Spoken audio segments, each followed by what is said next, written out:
de nos balades en Touraine, nous avons pu découvrir des arboretums. Il y a par exemple la Martinière à Vénier ou la Petite Loiterie à Montaudon. Voilà une excuse toute trouvée pour parler de manière plus générale des arboretums et de leur rôle essentiel dans la préservation de l'environnement ou la sensibilisation des nouvelles générations à la question de la biodiversité. Et pour échanger à ce sujet, j'ai le plaisir d'accueillir l'historienne de l'art et spécialiste des jardins, Charlène Potillon.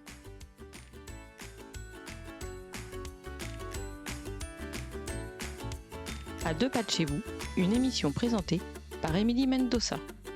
Un podcast ici en région. Charlène Potillon, bonjour. Bonjour Émilie. On parle aujourd'hui des arboretums. Alors je dis tom, ça ressemble à un mot latin, je pourrais peut-être dire arboretum, je ne sais pas. Vous allez m'en dire plus. Que veut dire déjà ce mot ? Alors un arboretum, c'est un lieu affecté à la culture d'une collection de végétaux ligneux de pleine terre. Bon, concrètement, c'est une pépinière, un jardin spécial consacré à la culture de certains arbres dans un but expérimental. Culture expérimentale, donc d'arbres d'essences diverses. Un lieu d'expérimentation.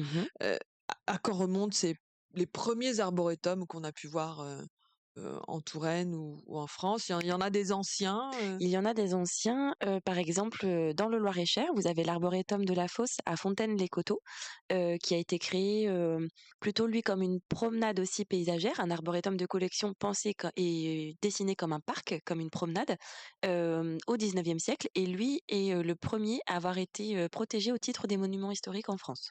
Monument historique, Oui. carrément. Mmh. Ouais, monument historique, certes, mais aussi monument vivant, j'ai envie de Oui. dire. C'est un lieu vivant, un arboretum. On trouve quoi quand on vient en visiter un ? Alors les arboretums, effectivement, il vous faut des clés de lecture. Le principal, si vous avez le propriétaire avec vous pour le visiter, c'est quand même le mieux. Il est le mieux placé pour, vous parler de ses collections d'arbres, en sachant que vous avez plusieurs types d'arboretums. Vous avez des arboretums de collection, avec des essences souvent nombreuses, représentées par un seul sujet ou simplement quelques individus répartis.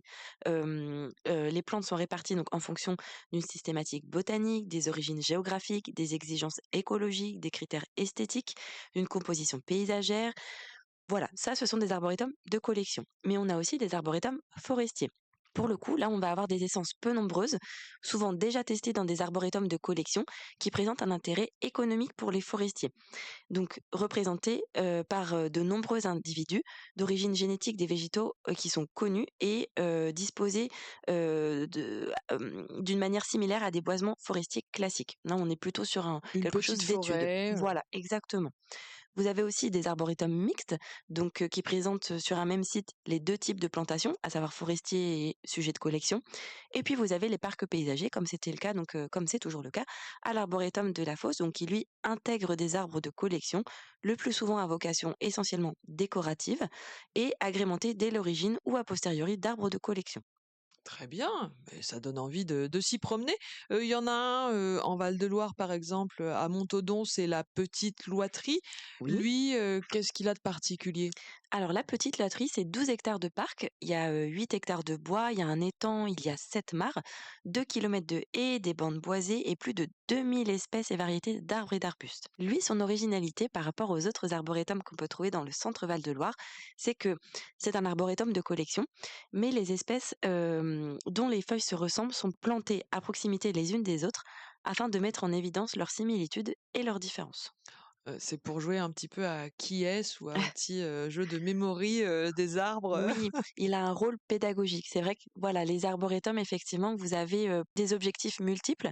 Vous allez avoir par exemple ce rôle scientifique, donc pour l'étude du comportement vis-à-vis du milieu, du développement architectural, des potentialités de croissance, d'utilisation pour l'agriculture, la forêt, la sensibilité aux attaques parasitaires, donc un rôle important. Un rôle de conservatoire aussi de la biodiversité végétale, puisque certains arboretums, ce sont les derniers refuges pour des espèces disparues dans leur aire d'origine. Vous avez le rôle pédagogique, c'est le cas par exemple à l'arboretum de la Petite Loiterie, donc il s'adresse autant à des étudiants, des chercheurs qu'au grand public. En fait, beaucoup d'arboretums anciens sont à proximité d'écoles et d'universités, car ils ont été et sont encore des lieux d'observation et d'étude des plantes. Donc la pédagogie peut porter sur la reconnaissance, sur les usages possibles des végétaux et aussi sur tous les aspects scientifiques donc, qu'on a pu évoquer précédemment. Il y a aussi un rôle donc ornemental, dans la mesure où la présence d'essences variées constitue en soi un élément de décor intéressant, et un intérêt touristique, puisque les arboretums sont devenus des lieux de visite au même titre que les châteaux ou les demeures qu'ils entourent. Ce sont des lieux vraiment qui questionnent aussi la résistance des arbres au niveau des conditions, des aléas climatiques. Ça permet de mieux étudier le comportement de ces différentes essences, de ces différents sujets, pour voir ce qui sera demain nos futurs peut-être allées ou jardins.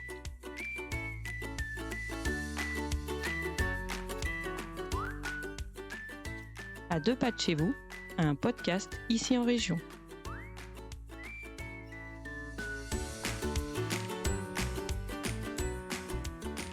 Cet arboretum de la Petite Loiterie, à qui on le doit et comment il a été créé?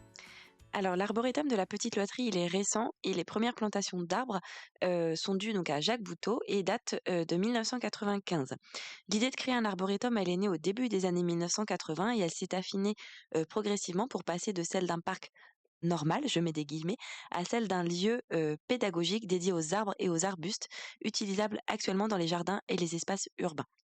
C'est aussi donc l'occasion pour les visiteurs de mieux se projeter, de voir un arbre sous tous ses aspects à différentes saisons, pour voir s'il est adapté ou pas au sol qu'il a dans son jardin, s'il a la chance d'avoir un jardin, et pour voir son comportement effectivement et ses différentes évolutions en fonction des saisons. J'ai une question piège. La différence entre un jardin botanique et un arboretum, elle se trouve où? Parce que vous parliez d'expérimentation, Mmh. d'observation, de travail scientifique. Oui. On est un peu dans cette logique-là aussi sur un jardin botanique.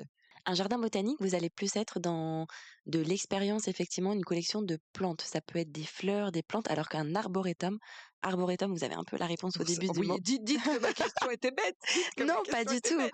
pas du tout. Mais voilà, arboretum, ce sont vraiment des Plutôt lieux les arbres. à part, collection d'arbres. Et c'est vrai que il ne faut pas avoir peur d'aller les visiter. Il faut justement mieux les comprendre.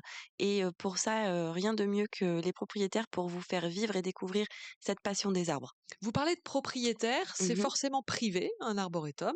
C'est souvent privé? Pas toujours, c'est parce qu'effectivement ceux que j'ai pu, visiter en région Centre-Val de Loire, ce sont, des propriétaires passionnés. Michel Davot à l'arboretum de la Martinière, donc à Vaigné, Jacques Bouteau à l'arboretum de la Petite Loiterie, donc à Montaudon. Vous en avez bien d'autres, mais effectivement, par exemple à la Martinière, Michel Davot s'est passionné pour le bambou et il en parle toujours, d'une façon, fantastique où on a envie d'en savoir plus. C'est avec lui que j'ai découvert qu'il existait des bambous noirs ou des bambous bleus. Donc voilà, ce sont vraiment eux qui parlent le mieux, de leur passion des plantes et des arbres. Ouais. Pour les plantes uniquement, ce sera les jardins Voilà. botaniques. Bah, écoutez, ça nous donne envie en tout cas de découvrir les arboretums qui nous entourent. En Touraine, on l'a dit, il y a Vaigné, il y a Montaudon, mais il y en a forcément un près de chez vous, vous qui nous écoutez, donc n'hésitez pas à aller explorer ces lieux, pas comme les autres. Et si vous souhaitez en savoir plus sur tout ce qui se passe dans le Val-de-Loire du côté des jardins, parcs et autres arbres remarquables, eh bien on les trouve dans votre livre, Charlène Potillon. Vous publiez aux éditions Ici en Région le livre Arbres et jardins d'exception de Touraine, à retrouver chez tous les bons libraires. Merci beaucoup Charlène. Merci Émilie. C'était À 2 pas de chez vous, présenté par Émilie Mendoza. Retrouvez tous nos livres, articles, podcasts et vidéos sur notre site internet ici en région.fr.